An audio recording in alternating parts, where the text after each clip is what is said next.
LG கம்பெனியில் home theatre பார்த்துருப்பீங்க, washing machine பார்த்துருப்பீங்க, ஏன் டிவி கூட பார்த்துருப்பீங்க. ஆனால் மொபைல் ஃபோன் பார்த்துருக்கீங்களா?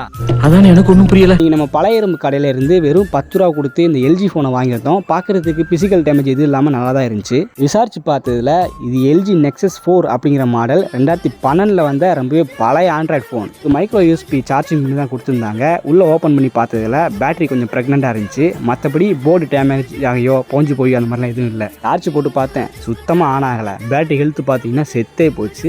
இதுக்கு பேட்டரி புதுசாக கிடைக்காது, ஏன்னா இது ரொம்ப ஓல்டு மாடலு, மேனுஃபேக்சரிங் இல்லை, கடையில் கேட்டு பார்த்து எங்கேயுமே கிடைக்கல. அதனால் இப்போதைக்கு ஒரு டெஸ்டிங் பர்பஸ்க்கு என்ன பண்ணனா, இது அட்டாச்சு பேட்டரி தான். அதனால் உள்ளுக்குள்ளே வந்து பேட்டரிக்குன்னு ஒரு மதர் போர்டு வச்சுருப்பாங்க, குட்டியாக இருக்கும். அதை மட்டும் அப்படியே எடுத்துக்கிட்டு அந்த ஊதி போன பேட்டரியை கட் பண்ணி விட்டு அதில் வந்து நோக்கியா பேட்டரியை கனெக்ட் பண்ணி விட்டேன். ஸோ இப்போ சார்ஜ் போட்டு பார்த்தேன், ஃபோன் ஆன் ஆச்சுங்க. யூஸ் பண்ணுறதுக்கு நல்லா தான் இருந்துச்சு. 2GB ரேம் நினைக்கிறேன், 32GB இன்பில்ட் மெமரி கொடுத்துருந்தாங்க. பழைய OS தான், யூடியூப் அதுன்னு சொல்லிட்டு எதுவுமே வரல. ஆனால் கேமரா அந்த ஒரு சில கேம்ஸ் யூஸ் பண்ணிக்கலாம். ப்ளே ஸ்டோரில் ஒரு சில ஆப் மட்டும்தான் வருது. யூஸ் பண்ணுறதுக்கு நல்லா இருந்துச்சு. இந்த ஃபோனை எப்படி சரி பண்ணோம் அப்படிங்கிற ஃபுல் டீட்டெயிலாக நான் முழு வழியில் கொடுத்துருக்கேன். அது நம்ம ப்ரொஃபைலுக்கு கீழே இருக்குது, கிளிக் பண்ணி பாருங்கள்.